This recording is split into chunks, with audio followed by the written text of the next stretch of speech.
What is an emotion? Emotion is how someone feels like happy, sad, mad, angry, crying. Great. Wow, so she already knows this word. She knows emotion. Wow, this looks fun. Both the boys look. How do you think these boys look here? Yes. Exciting. Okay, excited. They look excited. Look, notice this boy, how his arms are up like this. Okay, and his mouth is open and he's smiling. Okay, so notice what they're doing with their bodies to show how they feel. Yes. Look at this. This boy just got a new shirt, okay, a new sweatshirt. And he's looking at a sweatshirt and he's like thinking, I wish I had that. Do you know what the emotion word is that describes how this boy is feeling? We can see how he's feeling. His arms are crossed. His eyes are looking down. How do you think he's feeling? Yes? He's feeling disappointed. Okay, disappointed? The teacher is showing everyone his work. I bet he feels happy. There's another word. I'm going to give you a clue. It starts with P. When you feel like you did a great job with something. Proud. Very good. You got it. Yes. The word is proud. I'm about to say that. Okay, he's feeling so proud because he did a great job in his work.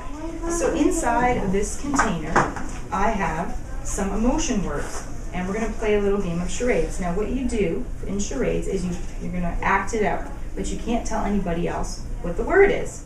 So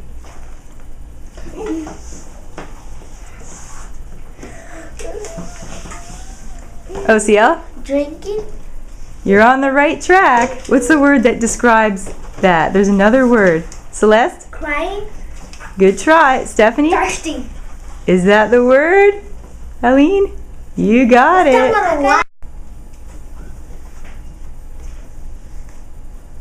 How do you think Celeste is feeling? I think she's trying to do like this. Eileen? Disappointed. Is it disappointed? Good try. Stephanie? Hard.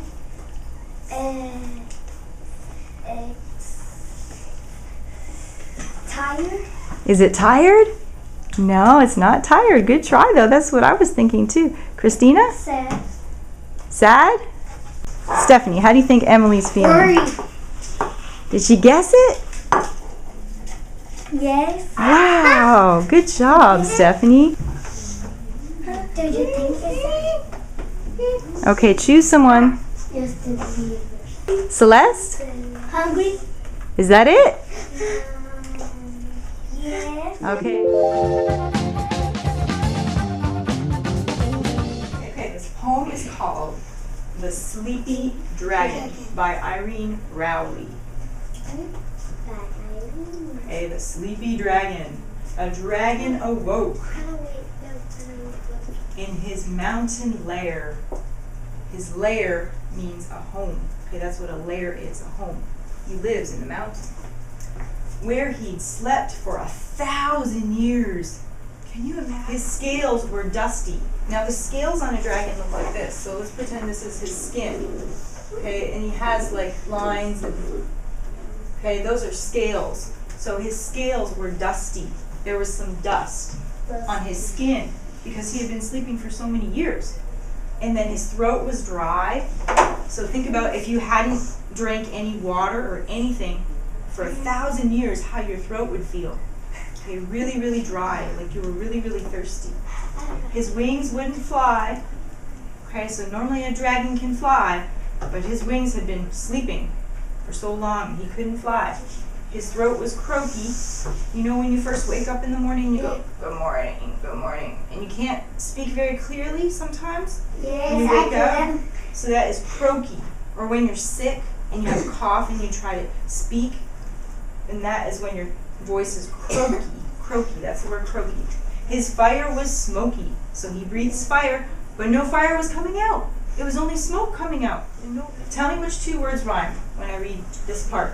His treasure was rusty, his scales were dusty. Where are the two rhyming words? Stephanie? Rusty and dusty. Good job. Rusty and dusty. They rhyme. Okay, they both end in U-S-T-Y. U-S-T-Y. Okay, so we looked at the vocabulary, we looked at the rhyming words in the poem. Now we're going to look at the character of the dragon. Okay?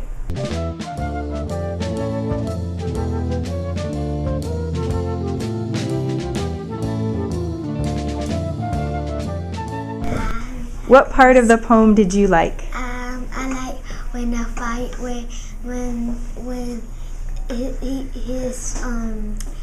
the fire was smoky. Great. What part of the poem did you like, Christina? I like when the dragon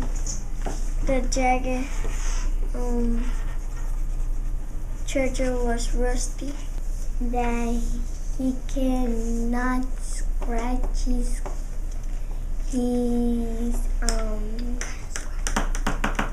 scratching.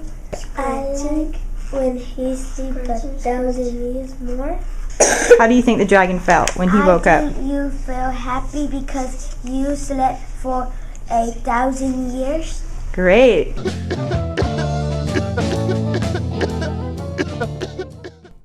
A dragon awoke from his mountain lair where he'd slept for 1,000 years. His treasure was rusty. His scales were dusty. His throat was dry. His wings wouldn't fly. His throat was croaky. His fire was smoky. His eyes weren't flashing. His tail wasn't lashing. His claws couldn't scratch.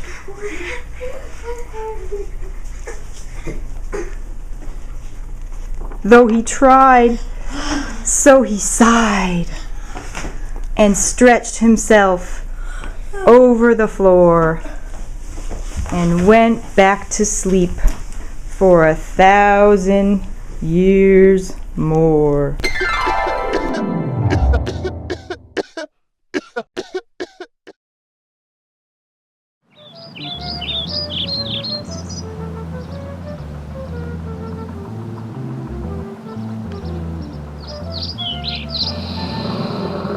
The Sleepy Dragon.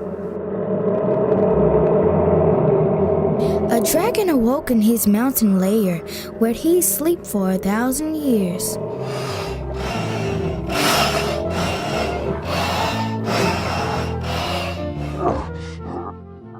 His treasure was rusty. His scales were dusty.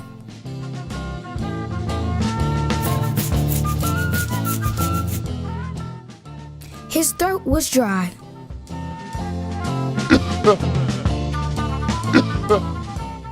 His wings wouldn't fly.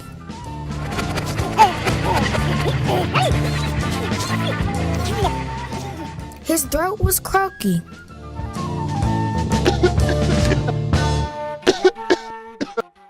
His fire was smoky.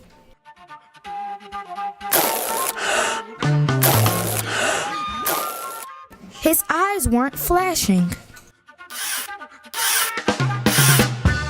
His tail wasn't lashing.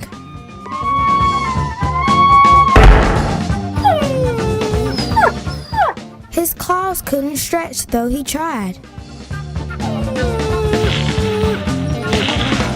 So he sighed and stretched himself over the floor.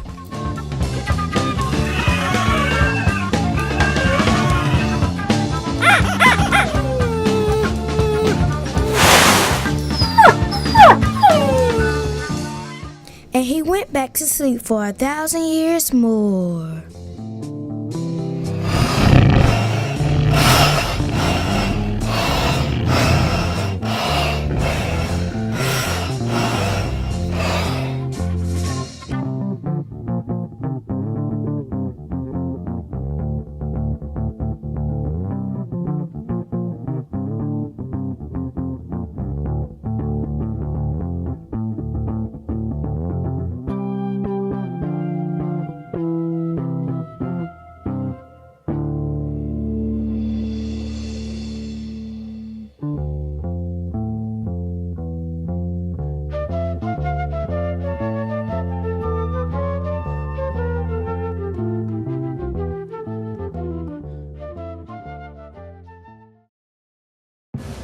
Welcome, one and all, to the Sallie B. Howard Arts and Humanities presentation of the Pride Classes of the Week.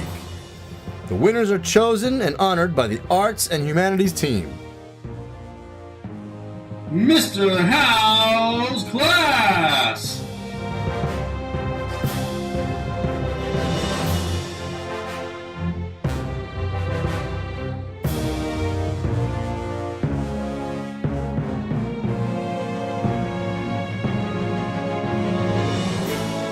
And honoring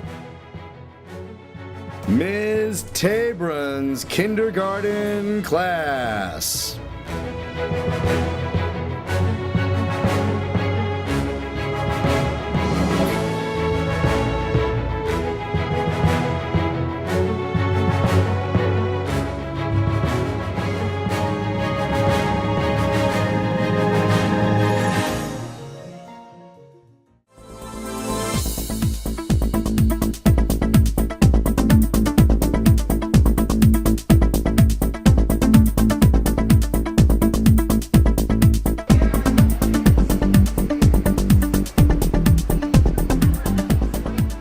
Hello SBH students, we're in the gym with the Planetarium. Inside you'll see pictures of the constellations, the night sky, and even pictures of planets. We're about to ask a few students who've just come out of there what they've seen. So what did you learn inside the Planetarium? How planets move and rotate. So what impressed you most about the Planetarium? Like the first astronaut landed on the moon. So did going inside the Planetarium relate to anything you're learning in class? Yes, we're learning about the different planets and how Pluto is no longer a planet. And sometimes when we were learning how long it takes the Earth to spin around the sun. We learned about the solar system and what Jupiter, how big it was. So what was the most interesting part of the Planetarium to you? Actually, I think looking at the galaxy and stuff, like the planets. So can you tell us anything you learned about the moon? And about the moon, like where's the craters and all that stuff. Slow and easy. So what exactly is the Planetarium? With the STARLAB, it's an exhibit that women purchased, and it tells you about the stars, it tells you about the solar system, about the constellations, and then it also tells you also about the moon. We have 4 different slides that we show, and we also have our Community Outreach Manager, Eric Pilson. He's also the director of this program, and he goes through each slide with the class, and he tells them all about the different slides. We actually have a projector in there, and the projector's got 4 different slides.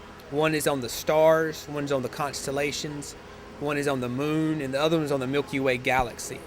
And when you put the slide on and it rotates, and the teacher or the presenter can actually talk about the different slides and talk about the stars and the constellations. It's really designed to be a teaching tool to kind of incorporate what the students are learning, and you can incorporate it from anywhere from kindergarten up to about middle school, 7th or 8th grade.